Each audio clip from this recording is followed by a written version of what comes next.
The sun spilled across the towering glass walls of Zenith Corporation's headquarters, painting the lobby in gold. On the top floor in a private conference room with a sweeping view of the city skyline, Billionaire CEO Alexander Grant stood with his hands clasped behind his back. Normally, mornings like this made him feel untouchable, a man in complete control of his empire. But today, control was slipping away. In exactly 20 minutes, the most important meeting of his career would begin. A delegation of influential Chinese investors, leaders of a vast conglomerate, would be walking through his doors. Securing their partnership meant opening the gateway to Zenith's expansion across Asia. Losing them would be a disaster, one that his rivals would gladly exploit. Alexander glanced at his phone again. Still nothing. No calls, no texts. His jaw tightened. Clara, his efficient but clearly anxious executive assistant, was fussing with the arrangement of chairs around the polished oak table. "Have you reached Daniel?" Alexander asked sharply. "I've tried, sir," Clara replied, her voice low. "His assistant says there's been a family emergency. He's not coming." Alexander froze. "Not coming." The words tasted bitter. Daniel Wu wasn't just any translator. He was the bridge between Alexander's vision and the investor's trust. Without him, the language barrier could sink the deal before it even started. Phone translation apps would feel impersonal. Clara's Mandarin was only basic. Options were vanishing by the second. The clock ticked toward disaster. And then, a voice spoke from the corner of the room. Calm, deep, steady. "Sir, I can help." Alexander turned. Standing there, holding a mop in one hand and wearing a plain gray janitor's uniform, was Marcus Reed. He had been quietly cleaning the room's edges, nearly invisible until now. "You," Alexander said, surprised. "Yes," Marcus replied, meeting his gaze. "I speak Mandarin. Fluently." Clara's eyebrows shot up. "Marcus, I've worked here for 3 years. How?" Marcus shook his head gently. "No time for that. If you want this meeting to succeed, let me help." For a moment, Alexander studied him. This was a leap of faith, a gamble he'd never imagined taking. But the clock read 9:58. He had no choice. "All right," Alexander said. "You're in." When the investors arrived, their presence filled the room. Polished suits, controlled expressions, every movement deliberate. The leader, Mr. Lee, greeted Alexander with a polite bow. Alexander returned it awkwardly, but before he could fumble through the phrases he had practiced, Marcus stepped forward. In flawless Mandarin, Marcus welcomed the delegation, his tone rich with respect and subtle cultural touches. The investors' expressions shifted from polite reserve to genuine warmth. Jokes were exchanged, laughter shared. Alexander watched in astonishment as Marcus transformed what could have been a strained introduction into an effortless rapport. For the first time all morning, Alexander felt the tightness in his chest ease. The room seemed warmer now, the tension replaced by a surprising sense of ease. Alexander had expected a strained exchange of formalities, but Marcus handled every word like a master conductor guiding an orchestra. He didn't just translate, he interpreted tone, intention, and nuance, weaving Alexander's business vision into language that sounded personal, even heartfelt.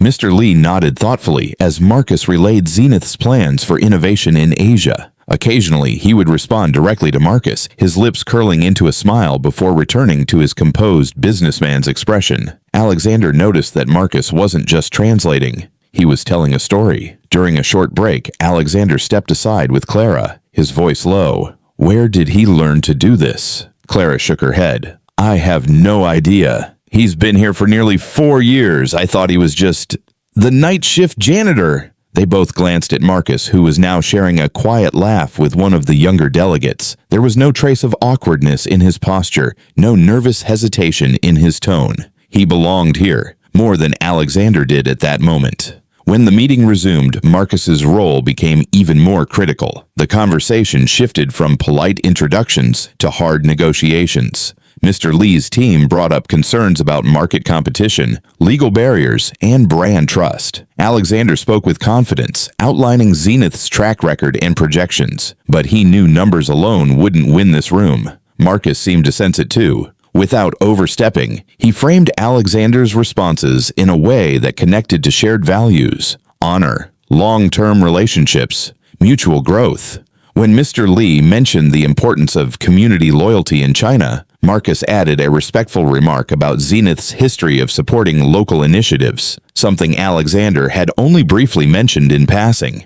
The investors' eyes lit up. By the end of the second hour, the atmosphere had shifted entirely. The delegates were leaning forward, engaged, asking questions that hinted at partnership rather than skepticism. When they finally adjourned for lunch, Mr. Li shook Alexander's hand firmly. "We will consider your proposal with great seriousness," he said through Marcus, though the smile suggested the decision was already leaning in Alexander's favor. As the investor stepped out, Alexander turned to Marcus. "That was extraordinary." Marcus gave a modest shrug. "Just doing my job, sir." Alexander's lips twitched into a smile. "That's not your job, Marcus, at least not the one I've been paying you for." Marcus didn't answer right away. His eyes flicked briefly toward the skyline, as though remembering something far away. "Sometimes," he said quietly, "life gives you skills you don't get to use until the moment someone needs them most." Alexander wanted to ask more, but Clara re-entered with a phone in her hand. "Sir, the investors want to move the next session to dinner tonight. They said it's more personal." Alexander looked at Marcus. "Then you're coming with me tonight." Marcus gave a small, knowing smile. "I wouldn't miss it." The restaurant was nothing short of breathtaking, a blend of modern elegance and subtle nods to Chinese tradition. Soft lantern light pooled over dark wood tables, while the distant sound of a guzheng played a delicate melody. Alexander arrived early, Marcus at his side, both dressed in tailored suits. The investors arrived precisely on time, their presence commanding the same quiet authority as in the boardroom, but dinner was different. This wasn't about contracts and profit margins, this was about trust, about seeing the man behind the corporation.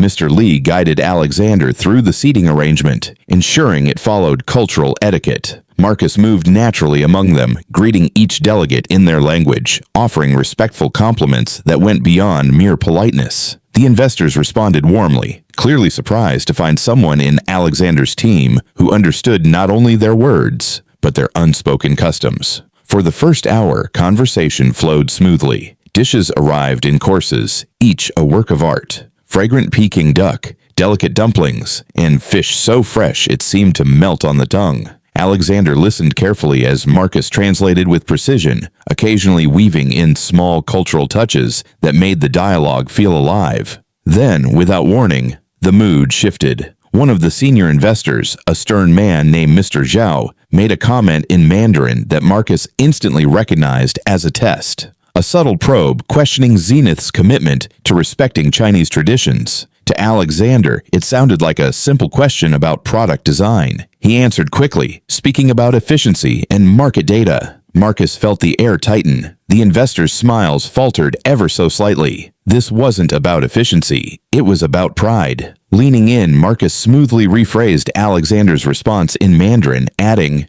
"Mr. Grant also deeply values the heritage of the markets he serves. He believes that innovation should always honor tradition." Mr. Zhao's expression softened, a hint of approval in his eyes. Dinner continued, but Marcus stayed alert. Each word from the investors carried layers of meaning, and more than once he had to subtly adjust Alexander's phrasing to keep the cultural bridge intact. Alexander began to notice, watching Marcus work with growing respect. By the time the final course arrived, a sweet, delicate mango pudding, the atmosphere was almost celebratory. Mr. Li raised his glass, giving a toast in Mandarin. Marcus translated, "To new beginnings, built on mutual respect." Glasses clinked, smiles widened, and Alexander felt the weight of the day lifting.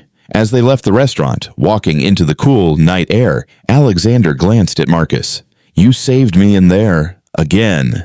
Marcus gave a small smile. "It's not saving, sir. It's just making sure people hear what's truly meant, not just what's said." Alexander thought about that as they stood waiting for the car. There was something about Marcus, a depth that didn't fit the simple image of a janitor. And for the first time, Alexander realized this partnership might go beyond just one deal. The following morning, the city was shrouded in a thin layer of mist, softening the skyline outside Alexander's penthouse office. He was sipping his first coffee of the day when Marcus arrived, not in his usual janitor's uniform, but in a crisp button-down shirt. It caught Alexander off guard. This was the first time he'd seen Marcus dressed like part of the executive team.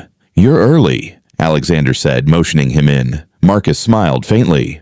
"Old habit. In my family, being early is a sign of respect." Alexander gestured toward the window, where the clouds were beginning to lift over the harbor. "Marcus, I've been thinking. Yesterday, the way you handled Mr. Zhao, that wasn't just language skill, that was instinct. Where did you learn all that?" For a moment, Marcus said nothing. He walked over to the window, hands in his pockets, watching the distant ships.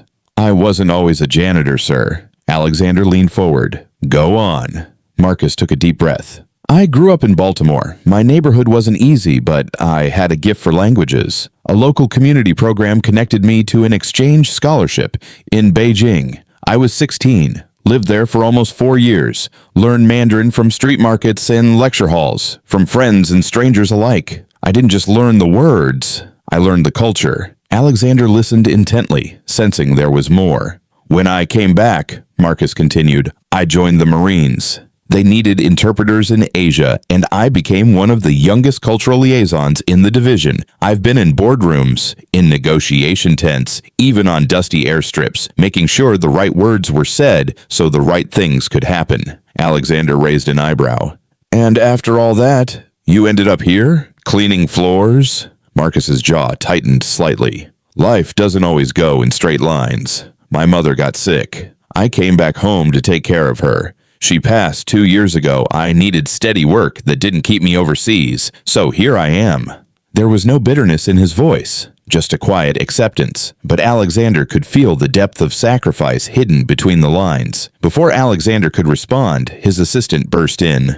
"Sir, we have a problem. The Chinese delegation wants to move the contract signing to tomorrow, but there's been a sudden complication. They've invited a government trade representative to join, and he doesn't speak a word of English." Alexander and Marcus locked eyes.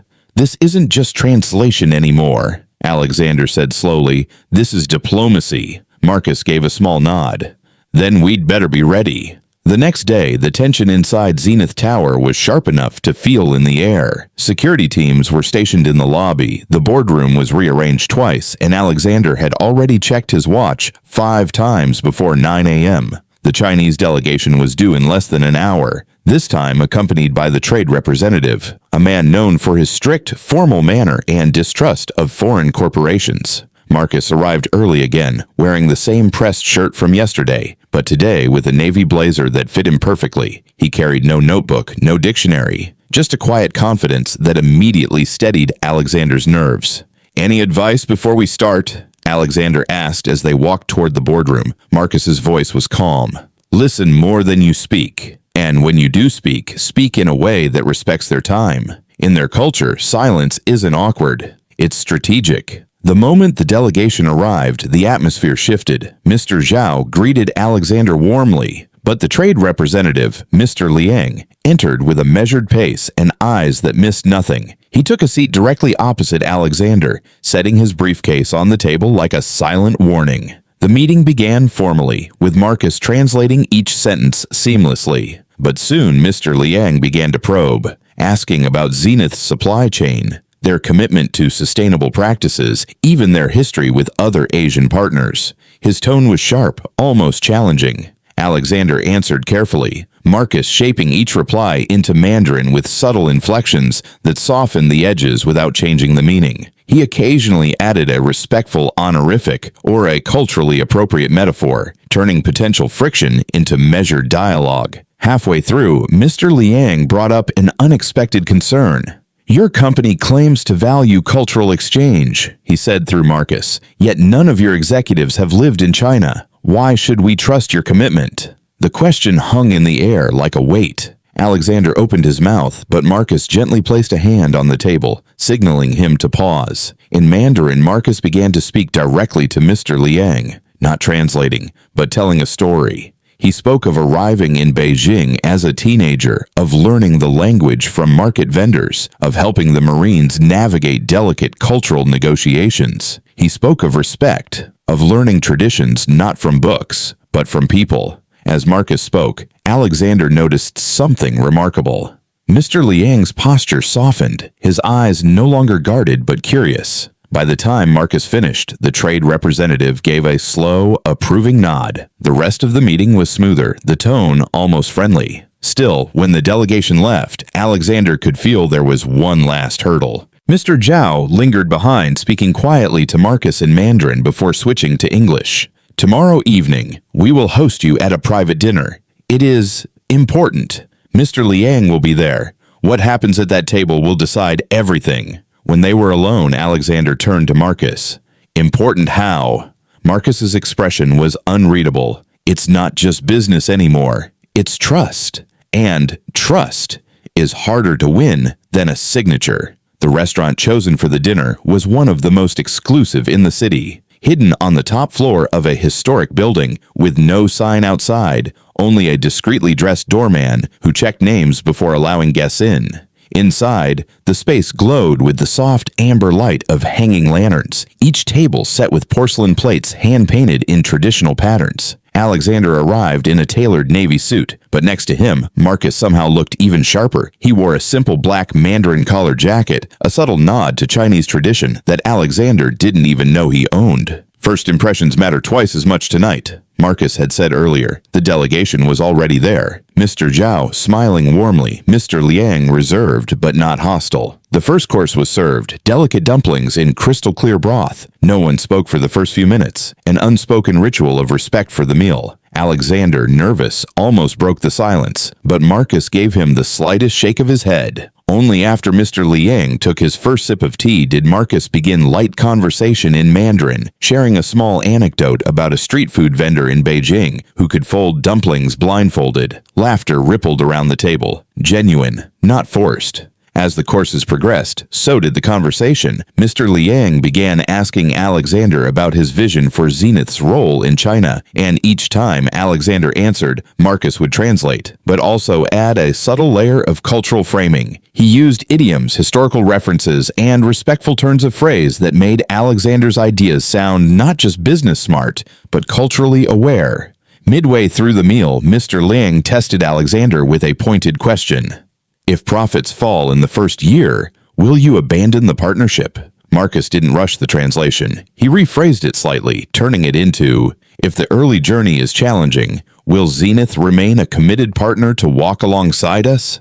Alexander caught the nuance and answered with steady conviction. We're not here for quick wins, we're here for the long road. Marcus translated this with a poetic proverb. One does not plant a bamboo and expect shade the next day.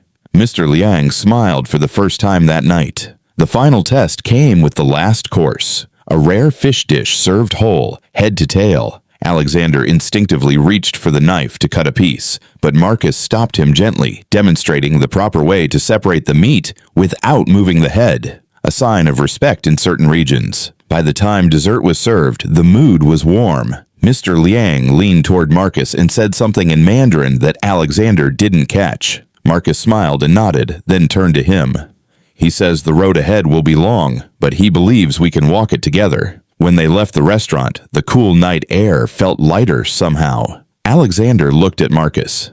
You just won us the contract, didn't you? Marcus shook his head. No, sir, we earned their trust. The contract will follow. 2 days after the dinner, the boardroom at Zenith Tower felt different. Sunlight streamed through the tall glass windows, reflecting off the polished table where the contract lay neatly in front of Alexander. The Chinese delegation entered with a quiet air of finality. Mr. Zhao smiling as always, but now Mr. Liang's expression carried the weight of a decision already made. They took their seats.